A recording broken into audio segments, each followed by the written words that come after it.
कोई ना मैथ की क्लास चल रही थी इसलिए उसी स्टूडियो में चल रही थी, थोड़ा-सा इसलिए और लोग था, कर रहे हैं उसको, है ना? ओके, चलो भाई ठीक है, इधर से थोड़ा स्टूडियो से बंद कर दिया, कोई बात नहीं। हाँ, अब बताओ फिर? अब 1 या 2 मिनट आपकी जो भी कमेंट है कोई बात नहीं, 1-2 मिनट अपनी वैसे ही चली गई। होगी ठीक?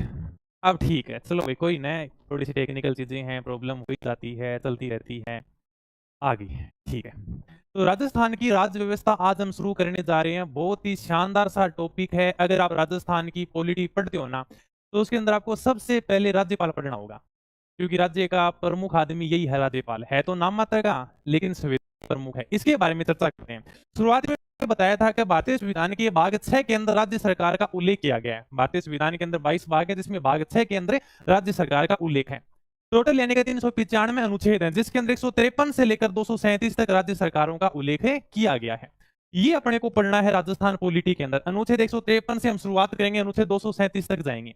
सारी की सारी बातें पढ़ेंगे, वही अनुच्छेद पढ़ेंगे जो इंपॉर्टेंट है। साथ साथ में मैं तुम्हें बताता चलूंगा कि यहाँ से एग्जाम में क्वेश्चन आ चुका है।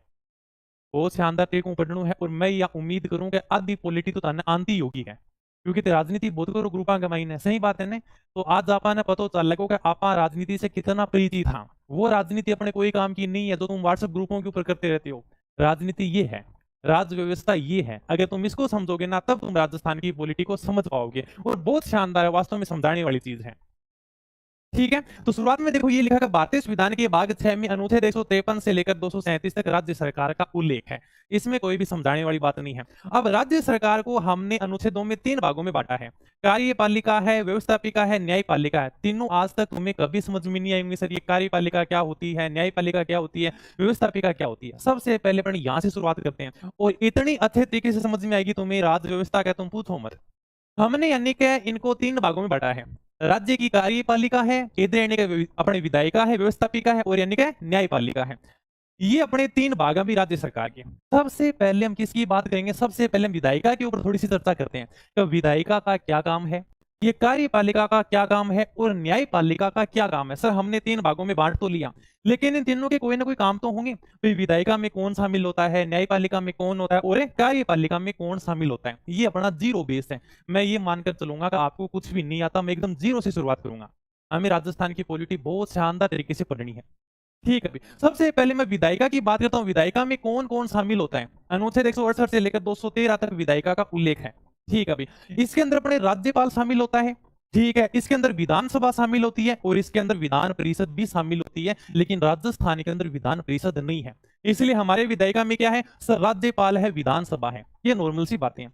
विधायिका का काम क्या है? विधायिका का काम है कानून बनाना। राजस्थान की विधानसभा में कितने एमएलए बैठते हैं? अभी कितने विधायक बैठते हैं? इतना तो थोड़ा बहुत नॉलेज होगा। कहां से? राजस्थान की विधानसभा में 200 विधायक हैं, 200 एमएलए हैं। अब यानी कि ये विधानसभा कानून बनाने का काम करती है। सर कैसे कानून? जैसे मान लो कि एक नॉर्मल सा सरकार कानून लेकर आती है।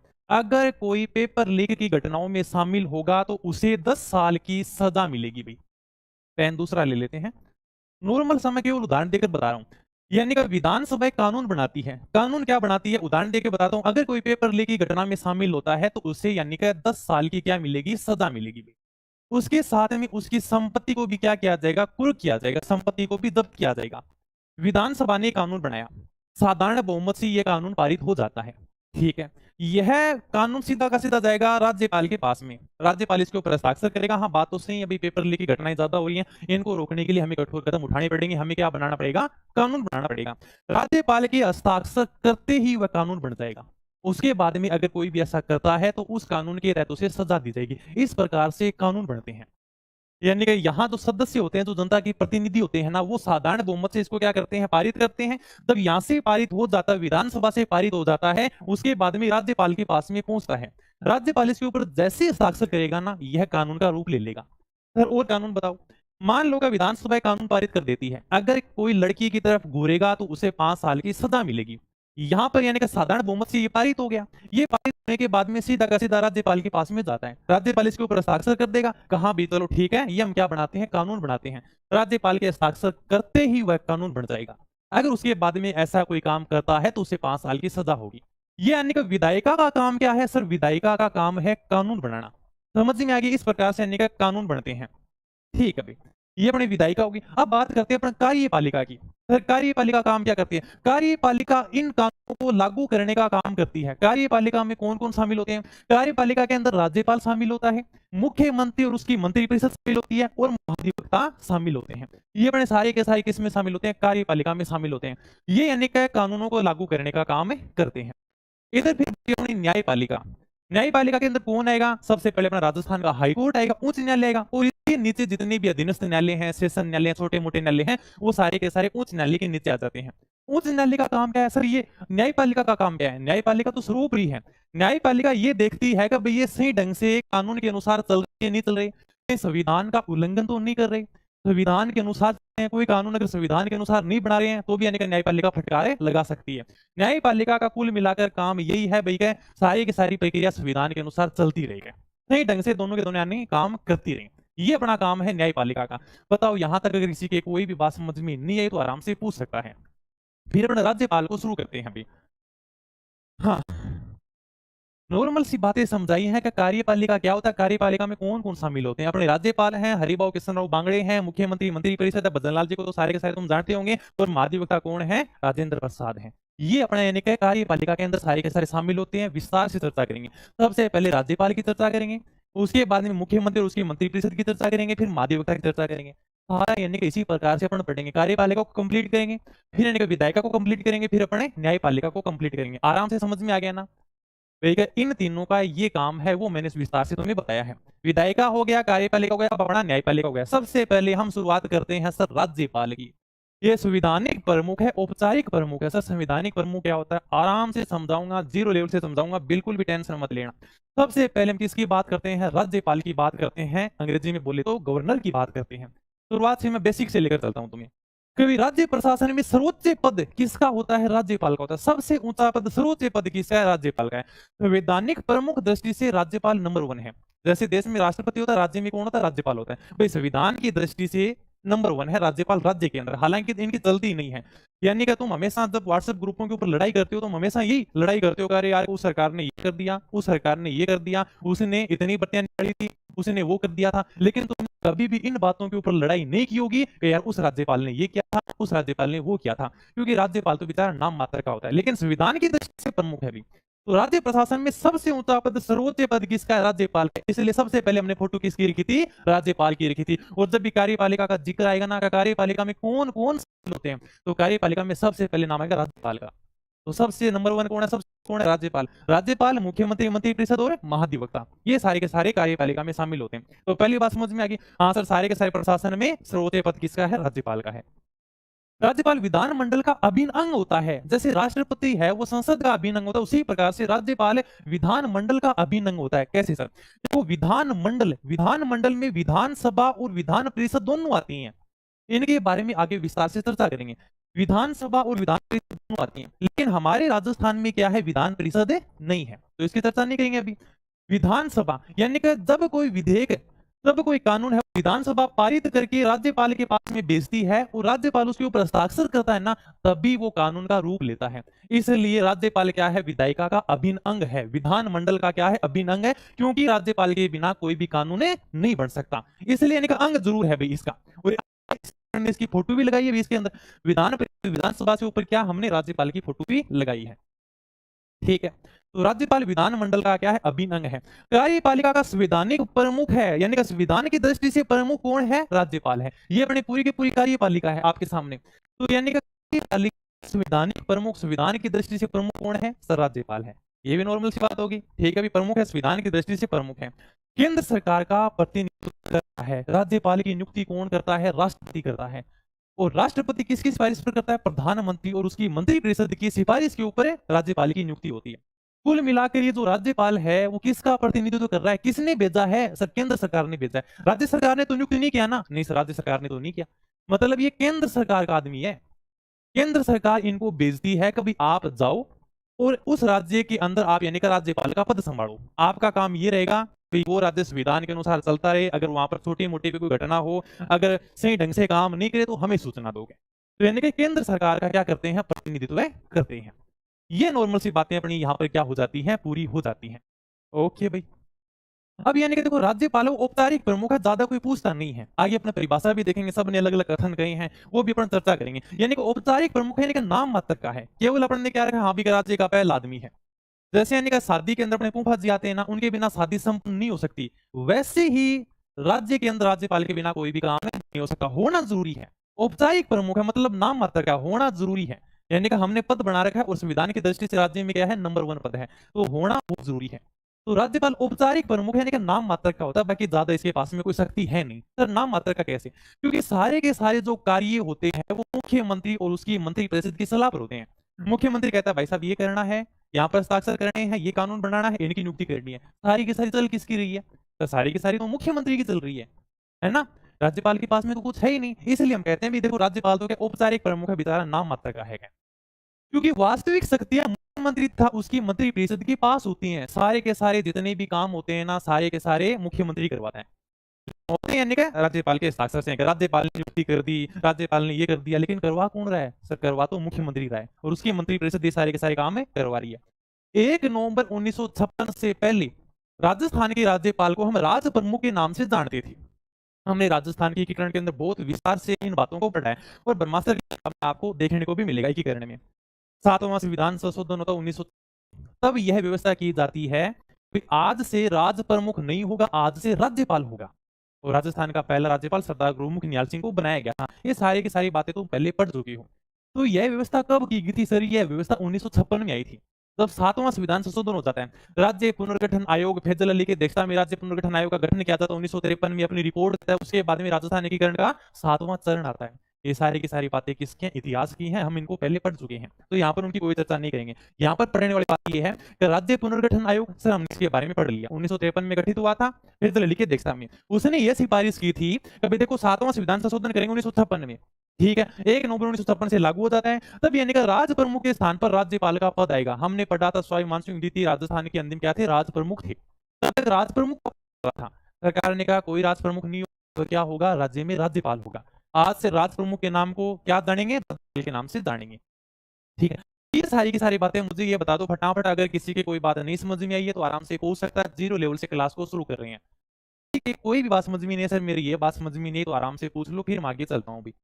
बहुत आराम से समझाएंगे, 0 लेवल से राज्यपाल को शुरू करेंगे। क्लास देखना, साथ साथ में नोट्स बनाना, किसी का भी एग्जाम हो तुम्हारा क्वेश्चन बाहर नहीं जाएगा, किसी का भी एग्जाम दे लेना, और एकदम आराम से मस्ती से समझाऊंगा। छोटी छोटी क्लास होंगी तो भी तुम आराम से इनको याद कर लोगे। पॉलिटी को बहुत ईजी है, राजस्थान की पॉलिटी समझाने वाली चीजें सारी की सारी। ओके लिए भाई नंबर दे रखे हैं, क्लास में कमेंट मत किया करो, अलग से नंबर दे दूंगा लास्ट में। ओके जी सर जी, चलो भी फिर बढ़ते हैं आगे। अब यानी कि देखो राज्यपाल से संबंधित कुछ कथन है, हालांकि इतना ज्यादा ध्यान मत देना, आज तक किसी एग्जाम में इनके बारे में पूछा नहीं गया, राजस्थान के एग्जाम की मैं बात कर रहा हूँ। लेकिन फिर भी थोड़ा बहुत ध्यान रखना भी, अगर अपन कंपटीशन की तैयारी करें तो 2-4 चीजें अपने को अलग से याद करनी पड़ती हैं। फिर भी थोड़ा बहुत इनके बारे में देख लेना, किसने क्या कथन कहा है। सबसे पहले जिसने कथन कहा उनका नाम है सरोजिनी नायडू, भारत की पहली महिला राज्यपाल है। 1947 के अंदर भारत की पहली महिला राज्यपाल है उत्तर प्रदेश की। इन्होंने कथन कहा, जब इनको पहली बार भारत की महिला राज्यपाल बनाया गया ना, तब इनको लगा यार अपने पास में तो कोई शक्ति नहीं है क्या, अपने को सोने का पिंजरा दे दिया, लेकिन उसमें बंद कर दिया गया। पिंजरा तो सोने का है क्योंकि संविधान की दृष्टि से प्रमुख पद है, सबसे ऊपर पद है, लेकिन उसको बंद कर दिया क्योंकि मेरी इच्छा से मैं कोई भी काम नहीं कर सकती, मुझे तो सारे के सारे काम मुख्यमंत्री और उसकी मंत्रिपरिषद की सलाह पर करने होते हैं, इसलिए मैं तो कोई भी काम नहीं कर सकती, मेरे पास तो कोई आजादी नहीं है। इसलिए उन्होंने कथन कहा, क्या कहा कि राज्यपाल सोने के पिंजरे में बंद एक चिड़िया के समान है। राज्यपाल है सोने का, मतलब सोने का पद है, लेकिन सोने का पिंजरा है, उसके अंदर हमें क्या कर दिया? बंद कर दिया, हमारे पास में कोई भी शक्ति नहीं है। तो सोने के पिंजरे में बंद एक चिड़िया के समान है, ये कथन अपने सरोजिनी नायडू का, जो भारत की पहली महिला राज्यपाल है। मार्गरेट आलवा ने कहा कि देखो राज्यपाल है ना वो सरकारों के लिए हेडेक है, मतलब सरदर्द है, और केंद्र सरकार भी ज्यादा इनके ऊपर ध्यान नहीं देती, कोई भी मैं तो नहीं देती, थोड़ा सा कथन है बस ध्यान रखना। सीतारमैया कहता है कि राज्यपाल है वो अतिथियों का स्वागत करता है, सेवा सत्कार करता है, उनको दावत देता है, उसके अलावा राज्यपाल का कोई काम है नहीं है, ठीक है भाई। विजय पंडित कहता है कि देखो राज्यपाल का वेतन अच्छा है, तो आकर्षण का पद है अभी, यानी कि अच्छा वेतन मिलता है, वर्तमान में राज्यपाल को 3.5 लाख रुपए मिलते हैं।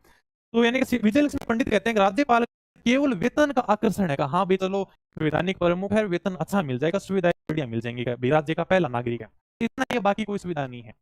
ये सारे के सारे कथन है, 4 कथन है, थोड़ा सा पे ध्यान रख लेना, इनके बारे में ज्यादा कुछ समझाने वाली बातें नहीं है। अब मैं शुरुआत करता हूं अनुच्छेद 153 से। सबसे पहले हम क्या पढ़ रहे हैं सर? राज्यपाल पढ़ रहे हैं। तो सबसे पहले राज्यपाल कितने होंगे, उनकी व्यवस्थाएं। मूल संविधान के अंदर ये कहा गया था कि प्रत्येक राज्य का एक राज्यपाल होगा। फिर भारत में 28 राज्य 8 केंद्र शासित प्रदेश हैं। तो मूल संविधान में यह व्यवस्था की गई थी कि प्रत्येक राज्य का एक राज्यपाल होगा। राजस्थान का एक राज्यपाल होगा, गुजरात का एक होगा, हरियाणा का एक होगा, सबका क्या होगा? एक राज्यपाल होगा। ये व्यवस्था मूल संविधान में थी।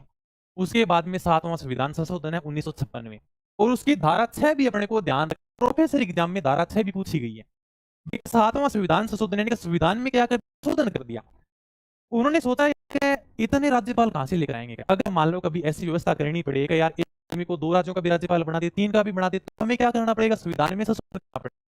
तो 7वां संविधान संशोधन हुआ 1956 में, और इसकी धारा यह प्रावधान किया गया कि देखो एक व्यक्ति है ना, 2 या 2 से अधिक राज्यों का राज्यपाल भी बन सकता है, कोई जरूरी नहीं है। यानी कि मान लो कि एक व्यक्ति है, जैसे अपने राज्यपाल की बात कर लें हरिबाबू जी की, एक व्यक्ति एक या एक से अधिक राज्यों का भी राज्यपाल बन सकता है। ऐसा कोई जरूरी नहीं है कि एक राज्य का ही राज्यपाल होगा, एक से अधिक का भी क्या है वो राज्यपाल नियुक्त हो सकता है। ये व्यवस्था की गई थी 7वें संविधान संशोधन में। ये प्रोफेसर एग्जाम के अंदर क्वेश्चन आया था, धारा भी पूछ ली थी। हालांकि ये तो कई बार पूछा है, 7वां 1956 पता नहीं कितनी बार एग्जाम पूछा है, लेकिन धारा 6 के बारे में भी पूछ लिया गया कि कौन सी धारा थी। तो धारा 6 के अंदर यह प्रावधान किया गया कि एक व्यक्ति 2 या 2 से अधिक राज्यों का राज्यपाल हो सकता है। कि मुझे फटाफट बताओ, ये नॉर्मल सी बातें थी अनुच्छेद 153 की, भाई प्रत्येक राज्य का क्या होगा? एक राज्यपाल होगा। नॉर्मल सी बात है, भाई राज्यपाल होना जरूरी है। लेकिन संविधान में संशोधन हमने 7वें के थ्रू 1956 में धारा 6 आई। बोले देखो जरूरी नहीं है, एक व्यक्ति 2 या 2 से अधिक राज्यों का भी राज्यपाल हो सकता है। अनुच्छेद 154 राज्य की कार्यपालिका शक्ति। कार्यपालिका सारी की सारी आ गई, पहले मैं चर्चा कर चुका हूं, अब सारे के सारे आगे नाम ये कार्यपालिका क्या है, विधायिका क्या है, इसलिए मैंने बता दिया था कार्यपालिका। जब भी कार्यपालिका की जिक्र आए, राज्यपाल है, मुख्यमंत्री मंत्रिपरिषद है, महाधिवक्ता है, आराम से तुम्हारे दिमाग में आदरण वो फुटू कहां से इधर आपने कार्यपालिका बताया था, तो वही कार्यपालिका। तो कार्यपालिका के अंदर राज्य की क्या क्या शक्तियां राज्यपाल की? राज्यपाल की कार्यपालिका का संवैधानिक प्रमुख राज्यपाल, तो वही नॉर्मल हमने शुरुआत में बात की थी, अनुच्छेद 154 में ये कहा गया है कि कार्यपालिका का संवैधानिक प्रमुख, संविधान की दृष्टि से प्रमुख कौन होगा? राज्यपाल होगा। ये बात हम चर्चा कर चुके हैं। लेकिन राज्यपाल अपनी जितनी भी शक्तियों का प्रयोग करेगा ना, अपने अधीनस्थ अधिकारियों के माध्यम से करेगा। और एग्जाम में ये क्वेश्चन पूछ लिया अभी, अधीनस्थ अधिकारी, अधीनस्थ अधिकारियों का मतलब क्या है? यानी कि अधीनस्थ अधिकारी का मतलब है कि मुख्यमंत्री और मंत्रिपरिषद उसी के माध्यम से सारा का सारा क्या करेगा? अपनी शक्तियों का प्रयोग करेगा। अनुच्छेद 154 एक में यह कहा गया है कि राज्यपाल है ना, वो कार्यपालिका का संवैधानिक प्रमुख होगा। संविधान की दृष्टि से प्रमुख कौन होगा? राज्यपाल होगा। नॉर्मल सी बात है।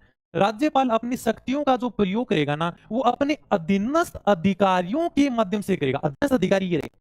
अब अधीनस्थ अधिकारी में कौन आएगा सर? अधीनस्थ अधिकारी में मुख्यमंत्री और मंत्रिपरिषद आएगी। ये भी एग्जाम में पूछा गया है। अनुच्छेद 154 में कहा गया है कि राज्यपाल अपनी शक्तियों का प्रयोग अधीनस्थ अधिकारियों के माध्यम से करेगा। इसमें अधीनस्थ अधिकारी का मतलब है, ऐसे क्वेश्चन बहुत शानदार एग्जाम होते हैं, ऐसे क्वेश्चन आरपीएस से ज्यादा पूछती है, वो यानी कि बढ़िया शानदार लेवल की क्वेश्चन बनाती है। तो अधीनस्थ अधिकारी का मतलब है कि मुख्यमंत्री और मंत्रिपरिषद ये कहेंगे ना, उसी प्रकार से राज्यपाल अपनी शक्तियों का प्रयोग कर सकता, स्वतंत्र नहीं है। ठीक है, वैसे सहयोग की शक्ति भी पढ़ लेंगे, मत लेना, वो भी बताऊंगा मैं। ओके, ये नॉर्मल सी बात है कि शक्तियों का प्रयोग स्वयं या अपने अधीनस्थ अधिकारियों से करेगा। अधीनस्थ अधिकारी कौन है सर? अधीनस्थ अधिकारी मतलब मुख्यमंत्री और मंत्रिपरिषद। फिर थोड़ा सा मैंने नीचे नोट लगाकर लिखा है, भी तुम कंफ्यूज नहीं हो जाओगे कि राज्य का संवैधानिक प्रमुख, राज्य का संविधान की दृष्टि से प्रमुख होगा राज्यपाल। राजनीतिक दृष्टि से, वास्तव में राजनीतिक दृष्टि से प्रमुख कौन है? मुख्यमंत्री। और सर्वोच्च प्रशासनिक अधिकारी कौन है? मुख्य सचिव। सर प्रशासनिक अधिकारी, हर प्रशासन होता है, आप जिसकी भी तैयारी करो कहना प्रशासन है। जैसे यानी कि सर हम तो पुलिस की तैयारी करें, पुलिस प्रशासन हो गया। सर हम तो आईएएस की तैयारी करें, यानी कि राजस्थान प्रशासनिक सेवा है, प्रशासन हो गया। आईएएस तो आईएएस के बाद में आईएएस बनोगे। इन सब का यानी कि सभी प्रशासनिक अधिकारियों का जो प्रमुख होता है ना, वो कौन होता है? मुख्य सचिव होता है।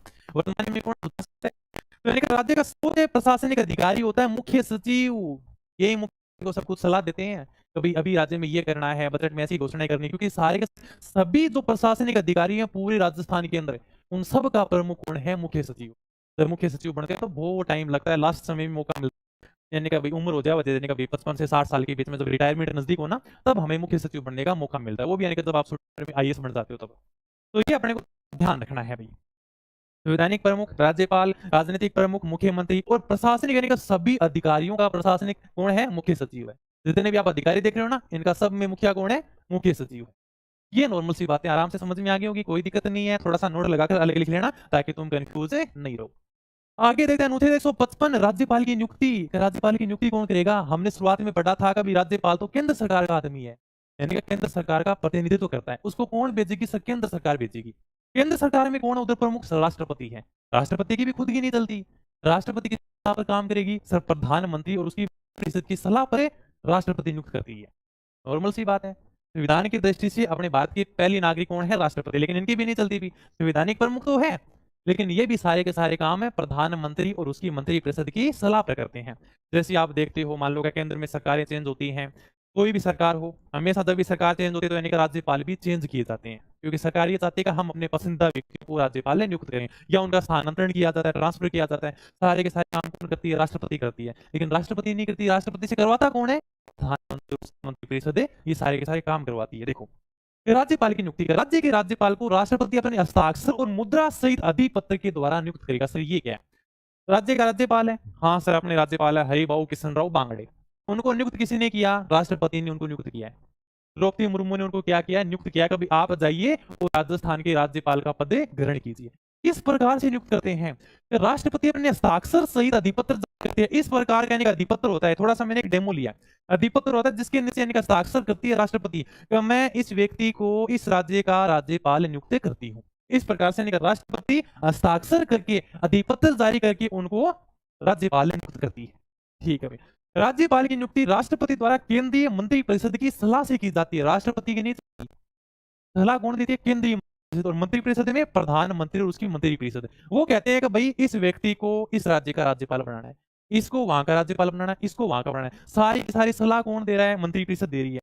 राष्ट्रपति तो साइन कर रही है, लेकिन करती नियुक्ति तो कौन करती है? नियुक्ति तो राष्ट्रपति ही करती है। साइन अगर राष्ट्रपति के होते तो मतलब सिंपल सा पूछ लेगा, राज्यपाल की नियुक्ति कौन करता है? राज्यपाल की नियुक्ति राष्ट्रपति करता है। अगर अच्छे एग्जाम की तैयारी करो तो आपको यह भी थोड़ा सा ध्यान रखना है कि अधिपत्र के द्वारा नियुक्त किए जाते हैं। इस प्रकार के अधिपत्र होते हैं और उसके नीचे राष्ट्रपति साइन करता है और फिर निकट जारी करता है कि मैंने इस व्यक्ति को क्या किया है? राज्यपाल ने नियुक्त किया है। राज्यपाल की नियुक्ति का प्रावधान कहां से लिया गया? कौन से देश से लिया गया है? हमने यह प्रावधान कनाडा से लिया है। ये छोटे मोटे एग्जाम में क्वेश्चन आ जाते हैं कभी कभी, जैसे सीईटी का हुआ, राज्यपाल की नियुक्ति का प्रावधान कौन से देश से लिया गया है? तो कनाडा से लिया गया है। ठीक है, ओके भाई। अनुच्छेद 156 है, राज्यपाल का कार्यकाल कितना होगा? कितने समय तक वो राज्यपाल के पद पर रहेगा, या फिर उसकी पदावधि कितनी रहेगी भी? उसके यानी का पद की अवधि कितने समय तक रहेगी? पदावधि पूछ ले तो भी कंफ्यूज मत होना। पदावधि यानी का पद की अवधि, यानी का वह पद के ऊपर कितने समय तक रहेगा। या फिर पूछ ले कार्यकाल, कार्यकाल तो तुम बता ही दो भी आपका कार्यकाल कितने साल रहा है। तो अनुच्छेद 156 में राज्यपाल का कार्यकाल है, राज्यपाल की पदावधि है।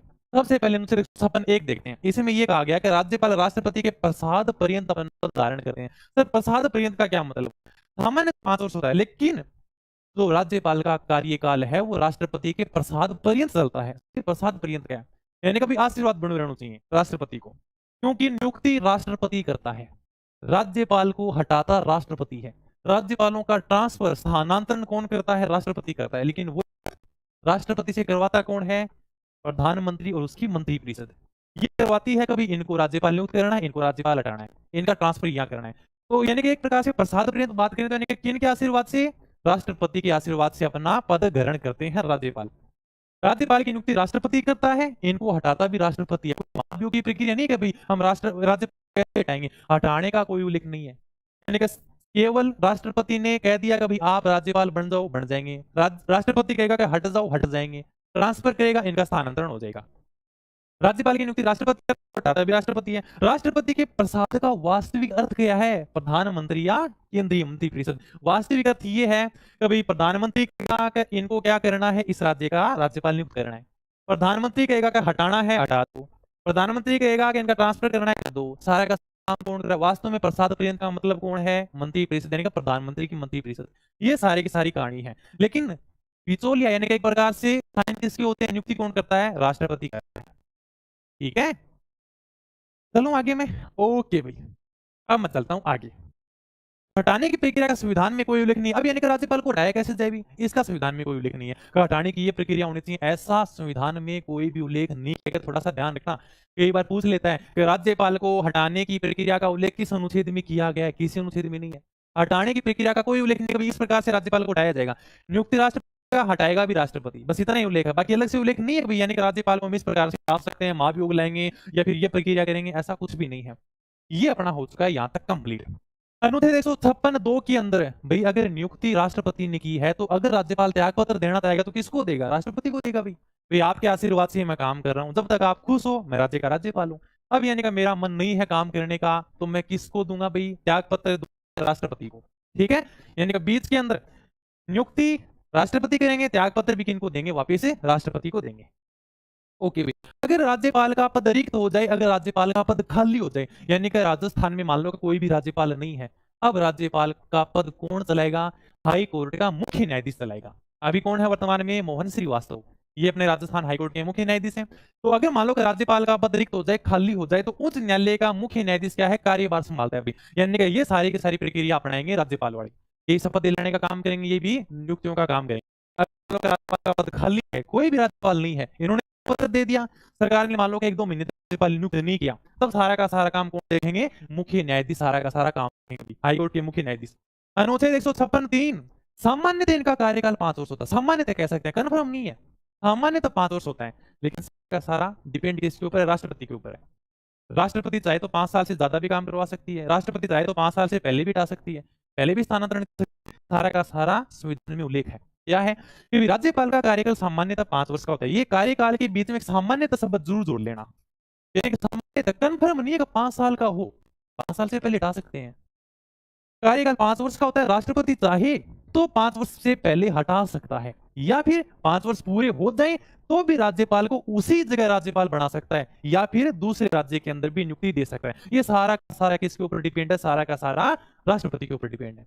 राष्ट्रपति कह देगा भी देखो आपके 5 साल हो गए, लेकिन मैं चाहता हूं कि आप और भी राज्यपाल बने रहोगे, तो बना सकता है।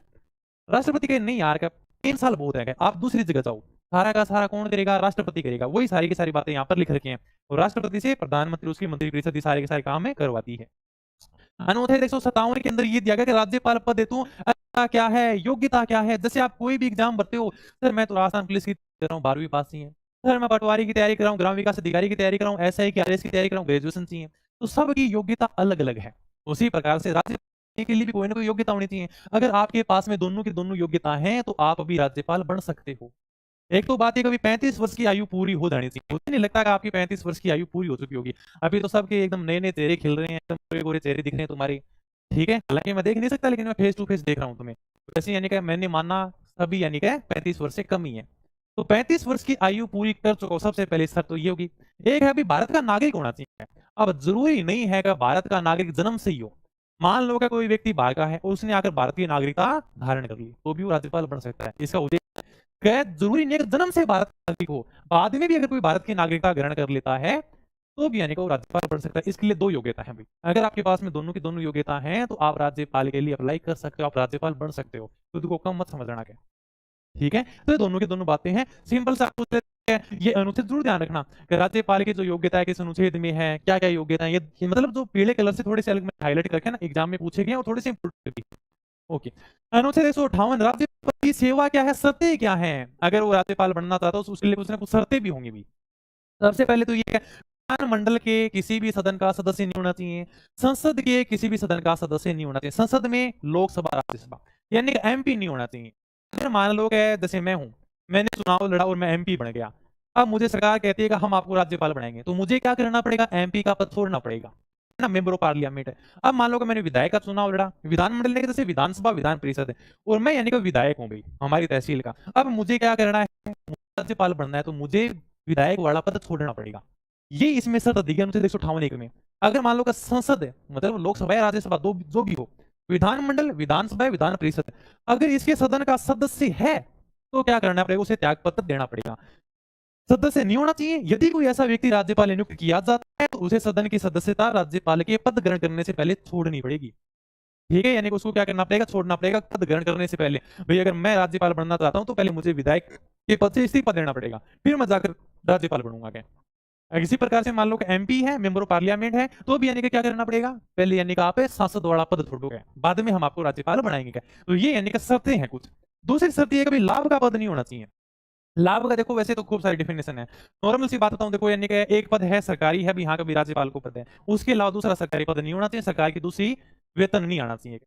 यहाँ पास नॉर्मल बात में करा तो भी देखो सरकारी नौकरी नहीं होना चाहिए, जो भी यानी कि कुल मिला के यह है कि सरकार की तरफ से और कोई सैलरी नहीं मिलनी चाहिए दूसरी पद की।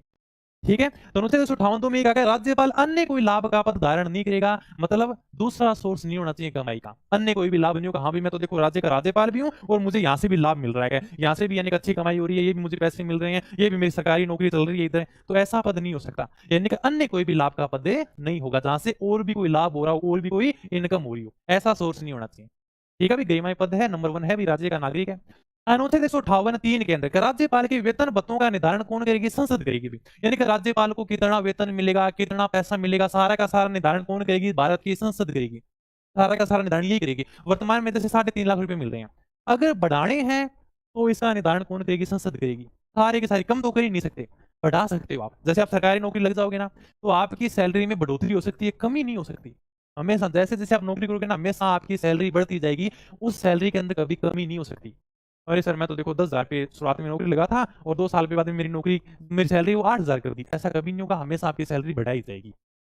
ठीक है, राज्यपाल के वेतन भत्तों का निर्धारण संसद करती है। देखो केंद्र का आदमी है तो कौन निर्धारण करेगी, संसद करेगी। देखो हमारा आदमी है, हम डिसाइड करेंगे इसको कितना पैसा मिलना चाहिए। राज्यपाल के भत्ते विशेषाधिकार का उल्लेख दूसरी अनुसूची में, अनुसूचियां पढ़ी हैं आपने, 12 अनुसूची होती है, पहले के अंदर संघ राज्य का उल्लेख है, दूसरे में अनुसूचियों का उल्लेख है, तीसरे के अंदर शपथ का उल्लेख है। यहाँ पर आपको दोनों बातें ध्यान रखनी है। देखो यानी कि राज्यपाल को कितना पैसा मिलेगा, कितना वेतन मिलेगा, कितने भत्ते मिलेंगे, उसको क्या विशेष अधिकार मिलेंगे, इन सारी की सारी बातों का उल्लेख दूसरी अनुसूची में है। ठीक है, शपथ का उल्लेख यानी कि जो भी संवैधानिक पदाधिकारी हैं उनकी शपथ का उल्लेख संविधान की तीसरी अनुसूची में किया गया है, लेकिन राज्यपाल का उल्लेख तीसरी अनुसूची में नहीं है। शपथ राज्यपाल के जो शपथ का उल्लेख है वो अनुच्छेद 159 में है, ये भी आप ध्यान रखना। हाँ, भत्ते विशेष अधिकार का उल्लेख जरूर है, वेतन भत्तों का उल्लेख किसमें है, दूसरी अनुसूची में, तीसरी अनुसूची में शपथ का उल्लेख है, लेकिन राज्यपाल की शपथ का उल्लेख तीसरी अनुसूची के अंदर नहीं है। राज्यपाल को शपथ कौन दिलाएगा, तो सर राज्यपाल की शपथ का उल्लेख अनुच्छेद 159 में, तो अभी आगे पढ़ेंगे अपन। ठीक है भाई, तो राज्यपाल के भत्ते विशेष अधिकार का उल्लेख दूसरी अनुसूची के अंदर है। अनुच्छेद 158(3) का है, इसके अंदर है कि यदि कोई व्यक्ति 2 या 2 से अधिक राज्यों का राज्यपाल है तो सर उसको कितना वेतन मिलेगा। मान लो कि कोई व्यक्ति राजस्थान का भी राज्यपाल है और कोई व्यक्ति हरियाणा का राज्यपाल है, अब सर उसको कितना वेतन मिलेगा। एक मान लो का संपन्न राज्य है, एक मान लो का पिछड़ा हुआ राज्य है, अब उसको कितना वेतन मिलेगा, ये बात का निर्णय करेगा राष्ट्रपति। यानी कि तुम इतना वेतन देना और हरियाणा वाले इतना वेतन देंगे क्या, तो सारा का डिसाइड कौन करेगा, राष्ट्रपति करेगा, क्योंकि भेजा किसने है, राष्ट्रपति ने भेजा, नीति किसने की, राष्ट्रपति ने की। तो राष्ट्रपति इस मामले को सुलझाएगा, राष्ट्रपति कहेगा देखो इस अनुपात में पैसे देना, 60% तुम देना, 40% तुम देना, क्या वो सारा का सारा किस पर, राष्ट्रपति के ऊपर डिपेंड है। यदि कोई व्यक्ति 2 या 2 से अधिक राज्यों का राज्यपाल है तो वे राज्य राष्ट्रपति द्वारा निर्धारित अनुपात के अनुसार उसके वेतन और भत्तों का चयन करेंगे, यानी कि राष्ट्रपति बताएगा कि आपको इतनी इतनी सैलरी देनी है, ये सारा का सारा डिसाइड कौन करेगा, राष्ट्रपति करेगा। इसमें ये बात उल्लेख है सर, संविधान के अनुच्छेद 158(3) का इस बात का उल्लेख है। ओके भाई, आगे चलते हैं। नेक्स्ट बात, अनुच्छेद 158(4) राज्यपाल के वेतन भत्ते पदावधि के दौरान कम नहीं किए जाते। अभी मैंने उदाहरण देकर बताया था कि मान लो कोई व्यक्ति राज्यपाल है, तो जब तक वो राज्यपाल है ना, आप उसकी सैलरी कम नहीं कर सकते, मतलब वेतन आप कम नहीं कर सकते। जैसे वर्तमान में 3.5 लाख है, तो ये नहीं है संसद कह देगा भी देखो हम तो इनको वेतन क्या 3 लाख ही देंगे, नहीं कर सकते। आप इनकी सैलरी बढ़ा सकते हो लेकिन कम नहीं कर सकते, वही सरकारी नौकरी वाली बात। आप इनकी सैलरी को बढ़ा सकते हो, आप इनकी सैलरी को कम नहीं कर सकते। यानी कि सैलरी क्या है, धीरे धीरे बढ़ती जाएगी क्या। तो पहला उल्लेख ये वेतन भत्ते अवधि के दौरान कम नहीं किए जाएंगे जब तक वो राज्यपाल है। राज्यपाल का वेतन, अब यानी कि राज्यपाल को वेतन कौन देगा, राज्य सरकार देगी, वेतन राज्य सरकार देगी, डिसाइड केंद्र सरकार करेगी। यानी कि कितना पैसा चाहिए इस बात का निर्णय करेगा केंद्र सरकार, लेकिन देगी कौन, पैसा कौन देगी, पैसा देगी राज्य सरकार। तो राज्य सरकार कहां से संचित यानी कि समेकित निधि से राज्य सरकार देगी, और पेंशन कौन देगी, बाद में पेंशन देगी भारत सरकार, यानी कि भारत की संचित निधि समेकित निधि से दी जाती है। थोड़ा बहुत जानते हो इनके बारे में, निधि क्या होती है सर, संचित निधि, भारत की संचित निधि क्या होती है। तो सारा का सारा भारत सरकार का पैसा है ना, वो इसी संचित निधि में होता है। आप जो भी मान लो टैक्स जमा कराते हो, किसमें जाता है, संचित निधि में जाता है। जितने भी पदाधिकारी हैं, जैसे यानी कि सुप्रीम कोर्ट का मुख्य न्यायाधीश है, राष्ट्रपति है, इन सबको वेतन कहां से मिलता है, इस संचित निधि से वेतन मिलता है। ठीक है अभी, इसके अलावा मान लो कि भारत सरकार आपके लिए बजट लेकर आती है, अभी हम यानी कि इतनी घोषणा करते हैं, सड़क बनाएंगे, ये काम करवाएंगे, वो सारा का सारा पैसा कहां से लगाया जाता है, वो संचित निधि से लगाया जाता है। कुल मिलाकर यानी कि भारत सरकार का जो पैसा है ना, भारत सरकार का कोष है, भारत सरकार का खजाना है, वो क्या है? संचित निधि है। इसी से सारे के सारे यानी कि पैसों का वितरण होता है। तो यानी कि ठीक है, इतना अपने पास में पैसा है, इनको सैलरी देने का काम है, बजट का काम है, सब यानी का काम है संचित निधि से होता है। ये भारत सरकार की है, ये अपने राज्य सरकार की इसी प्रकार से संचित निधि होती है। ओके, एक प्रकार से आप ये कह सकते हो नॉर्मल भाषा में भी हाँ, भारत सरकार को खजानो है, कई हो गया इतना पैसा है, एम वेतन देनो है, एम से आप टैक्स को कलेक्शन करना है।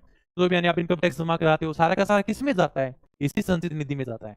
ओके, नॉर्मल भाषा में समझ गया होगा। तो राज्यपाल का वर्तमान वेतन कितना है? 3.5 लाख रुपए है, मतलब 3.50 लाख है रुपए है, 3,50,000 भी। अनुच्छेद 159 अभी मैंने बताया था कि राज्यपाल की शपथ या प्रतिज्ञा भी इसको बोल सकते हैं कि राज्यपाल को शपथ कौन दिलाएगा भाई? तो शपथ का उल्लेख है, यानी कि राज्यपाल को शपथ दिलाएगा उस राज्य का मुख्य न्यायाधीश। अभी वर्तमान में कौन है? मोहन श्रीवास्तव। तो यानी वो शपथ दिलाएंगे, किस प्रकार से दिलाएंगे वो भी मैं बताता हूँ अभी। कि राज्यपाल पद ग्रहण करने से पहले शपथ लेगा इस प्रकार से। इधर यानी कि राज्यपाल खड़े हो जाएंगे, इधर यानी कि अपने उच्च न्यायालय के मुख्य न्यायाधीश आएंगे और इनको शपथ दिलाएंगे भी। ये बोलेंगे, ये साथ साथ में बोलते जाएंगे कि मैं संविधान का पालन करूंगा, राज्य को संविधान के अनुसार चलाऊंगा, कोई भी बातों का उल्लंघन नहीं करूंगा, राज्य संविधान के अनुसार चलता है, इन बातों का मैं ध्यान रखूंगा। ये सारी की सारी बातों का शपथ दिलाया जाता है। राज्यपाल को शपथ कौन दिलाता है? उच्च न्यायालय का मुख्य न्यायाधीश से शपथ दिलाता है। इस प्रकार से यानी कि शपथ ली जाती है। अभी आपने देखा भी होगा वीडियो के अंदर। तो राज्यपाल उस राज्य के उच्च न्यायालय के मुख्य न्यायाधीश के समक्ष शपथ लेता है, उनके सामने शपथ लेता है। देख लो, इधर यानी कि मुख्य न्यायाधीश होगा, इधर अपने राज्यपाल होंगे। ये दूसरी फोटो है, लेकिन आप समझ सकते हो उदाहरण के तौर पर। तो मुख्य न्यायाधीश की अनुपस्थिति में, मान लो कि मुख्य न्यायाधीश नहीं है, छुट्टी पर है और भी कोई काम है, मुख्य न्यायाधीश है ही नहीं, तब शपथ कौन दिलाएगा? उसी न्यायालय का जो वरिष्ठतम न्यायाधीश होगा ना, सबसे बड़ा, वो शपथ दिलाएगा। तो न्यायाधीश की अनुपस्थिति में उच्च न्यायालय का वरिष्ठ न्यायाधीश, सबसे बड़ा न्यायाधीश है, वो आकर शपथ दिलाकर जाएगा। राज्यपाल की शपथ का प्रारूप अनुसूची 3 के अंदर नहीं मिलता है, ध्यान रखना। वेतन भत्तों का उल्लेख तो अनुसूची 2 में है, लेकिन अनुसूची 3 के अंदर शपथ का उल्लेख नहीं है। ये क्वेश्चन आरपीएससी ने पूछा था, सेकंड ग्रेड या फर्स्ट ग्रेड में क्वेश्चन पूछा गया था। ऐसे क्वेश्चन अच्छे क्वेश्चन बनते हैं, आरपीएससी के क्वेश्चन है ये। बाकी तो देखो नॉर्मल पूछते जाते हैं कि भैया शपथ ग्रहण करने का उल्लेख किस अनुच्छेद के अंदर है? 159 के अंदर। बाकी ऐसे क्वेश्चन है जो अपने को आरपीएससी के लेवल के क्वेश्चन आते हैं, ऐसे बढ़िया क्वेश्चन है ये। ठीक है, तो राज्यपाल की शपथ का प्रारूप अनुसूची 3 के अंदर नहीं मिलता। पहले भी मैं इस बात की चर्चा कर चुका हूं। वेतन भत्तों का उल्लेख मिलता है अनुसूची 2 में, लेकिन शपथ का उल्लेख नहीं है राज्यपाल का। शपथ का उल्लेख अनुच्छेद 159 में है। ओके भाई, चलो अनुच्छेद 161 है समाधान, यानी कभी देखो राज्यपाल को थोड़ा सा अधिकार दिया गया, आप यानी का माफ भी कर सकते हो। किसी को छोटी मोटी सजा मिल जाए, कोई मान लो सरकारी कर्मचारी उसको निलंबित कर दिया, वो अपील करे राज्यपाल के पास में, या और भी कोई छोटी मोटी सजा हो तो राज्यपाल क्या है, माफ कर सकता है। लेकिन दो शर्तों को छोड़कर, मृत्युदंड और कोर्ट मार्शल को राज्यपाल माफ नहीं कर सकता। मृत्युदंड को केवल राष्ट्रपति माफ कर सकता है। इसके बारे में बात करते हैं। अनुच्छेद 161 के अंदर राज्यपाल को अधिकार दिया गया है कि आप किसी को माफ कर सकते हो, किसी की सजा को कम कर सकते हो, निलंबन काल को समाप्त कर सकते हो। सारे के सारे अधिकार किसके पास में है? राज्यपाल के पास में। कुछ दंडों में जैसे मान लो मिल गई तो राज्यपाल कहेगा यार चलो माफ कर दोगे या सजा को कम कर दोगे, निलंबित हो गया या कुछ अन्य का परिवर्तन भी कर सकता है। मैंने बताया, मान लो कोई व्यक्ति जिसने अपराध कर दिया, हाईकोर्ट ने कहा यार सजा दे दोगे, राज्यपाल के पास में क्या, राज्यपाल कहेगा यार 5 साल नहीं चलो 2 साल कर दोगे, यानी सजा में परिवर्तन कर दिया, या उसको माफ भी कर सकता है, कोई बड़ी बात नहीं है। यानी कि कुछ में राज्यपाल माफी भी दे सकता है, यानी कि क्षमा कर सकता है। लेकिन दो शर्तें हैं जहां पर राज्यपाल नहीं चलेगी। अगर मान लो कि किसी कोर्ट ने किसी अपराधी को मृत्युदंड दे दिया तो आपको कहेंगे फांसी की सजा सुनाते हैं, अब राज्यपाल की नहीं चलेगी। फांसी की सजा यानी कि मृत्युदंड को केवल राष्ट्रपति ही माफ कर सकता है। दूसरी सजा यानी कि कोर्ट मार्शल के ऊपर भी यानी कि राज्यपाल का कोई अधिकार नहीं है। तो ये कोर्ट मार्शल क्या होता है? जैसे अपने नॉर्मल न्यायालय चलते हैं, मान लो कि सर कोर्ट मार्शल सीधा सीधा समझाऊंगा आपको, ये यानी के अंदर होता है, आपके साथ में किसी ने मारपीट की, आप सबसे पहले कहां पर जाओगे? सर मैं पुलिस थाने के अंदर जाऊंगा, मैं रिपोर्ट लिखाऊंगा, पुलिस जांच करेगी। उसी प्रकार से अगर कोई आर्मी का जवान है, कोई आर्मी का ऑफिसर है, वो कोई छोटी गलती कर देता है तो क्या होता है सर? उनका चलता है कोर्ट मार्शल, उनकी यानी कि कोर्ट अलग होती है। मान लो कि इस आर्मी के जवान ने कोई गलती, सेना का अधिकारी था, यानी पीछे 1-2 साल पहले भी घटना हुई, कोई कैप्टन थे शायद, उन्होंने यानी कि एनकाउंटर कर दिया था, तो उनके ऊपर यानी कि पहले कोर्ट ऑफ इंक्वायरी होती है। तो सबसे पहले क्या होता है? कोर्ट ऑफ इंक्वायरी होती है, यानी कि पहले जांच की जाती है भाई वास्तव में सही है या नहीं है। जब यानी कि कोर्ट ऑफ इंक्वायरी हो जाती है, उसके बाद में इस प्रकार से कोर्ट ऑफ मार्शल चलती है, यानी यहाँ सेना के अधिकारी बैठते हैं, देखो आपके ऊपर यानी कि ये आरोप है कि इसके ऊपर क्या सजा दी जाएगी। तो सारी की सारी इस प्रकार से कोर्ट ऑफ मार्शल चलती है। उसके बाद में सजा दी जाती है, आपको 5 साल की सजा सुनाते हैं, 10 साल की सजा सुनाते हैं, 12 साल की सजा सुनाते हैं। ये सारी की सारी यानी कि किसके अंदर उल्लेख है? कोर्ट ऑफ मार्शल के अंदर, यानी कि आर्मी के जवानों के मार्शल लागू होती है। पढ़ा दोगे यूट्यूब बट फिर याद कैसे करें? मत याद कर, अभी पढ़ो रहने दे, मत याद कर, छोड़। और घनी वैकेंसी होंगी, धीरे धीरे आती रहेंगी। राज्यपाल बन जी अपने 35 साल बाद में यार, याद तो जिद होगा ना, बार बार में रिविजन करोगा, रिविजन ही नहीं करोगा तो क्या याद होगा? इतनी देर की कॉपी पेस्ट लागता, याद करता कर, याद तो कोई चीज ना बार बार रिविजन करोगा जिद होगा। क्यों अनुच्छेद क्यों? आप कोई भी चीज ले लो ना, वो चीज कतरा याद करा करो, बताओ मैंने, और चीजें देखो तरह याद करो। ट्रिक तो मैं भी बता दूंगा, लेकिन आजकल वो टाइम कौन है ट्रिक से यानी कि क्वेश्चन आऊंगा ना पीछे का पेपर उठा दे दिमाग खराब हो जाएगा। आरपीएससी किसा किसा क्वेश्चन पूछा है ट्रिक तैयारी सब फिर बाद में घूमोगा यार किसा क्वेश्चन आ गया देखोगे। या तो हो जाएगा इनका रिविजन करो ज्यादा से ज्यादा। अब टाइम को नहीं है सीधा का सीधा क्वेश्चन आ जाता खातर के इसमें ये हो गया इसमें ये हो गया सारा का सारा अनुच्छेद है वो अपने को ध्यान से पढ़ना पड़ेगा। ठीक है ये याद करता कर कोई बात हुई कि याद करता कर पढ़ दूंगा जिद याद होगा कितना याद होगा नहीं बताओ ने रिविजन करो बार बार में जाओ भैया आप 2 बार पढ़ोगे तो कम याद होगा 5 बार पढ़ोगे तो थोड़ा याद होगा इनका 20 बार रिविजन करना बोलोगे नहीं 50 बार करो 100 बार करो चीजों का रिविजन करोगे चीजें मैं बताऊंगा शॉर्ट चीजें हैं इनका रिविजन करते रहो बस बार बार में चीजें याद होंगी भाई। और क्या तरीका है तुम बताओ तुम कैसे याद करते हो इतिहास को कैसे याद करते हो बार बार पढ़ते हो तभी तो याद होता होगा। और कैसे याद करते हैं तुम बताओ या और कोई ठीक होगा कभी मैं ताने यार घोड़ की पिला दूंगा तारा पढ़ा भी याद हो जाएगा कभी चला जियो इतना आसान अभी याद तो आप ही करना पड़ेगा। फिर अपनी बार बार ये कमेंट आप वाले कमेंट याद कतरा करा अब कोई बात होगी याद कतरा करा या तो पढ़ना करा होगा और कतरा याद होगा नहीं बताओ मैंने अन्य 20 बार पढ़ लियो याद हो जाएगा और भी कॉन्फिडेंस लेना 50 बार पढ़ लियो याद हो जाएगा बस यही फॉर्मूला है और क्या फॉर्मूला कोर्ट ऑफ मार्शल समझाना रही तो बढ़िया सेना के बारे में बता तो लेकिन वह याद है कॉपी पेस्ट लग रहेगा बस लग गया रहो एकदम आराम।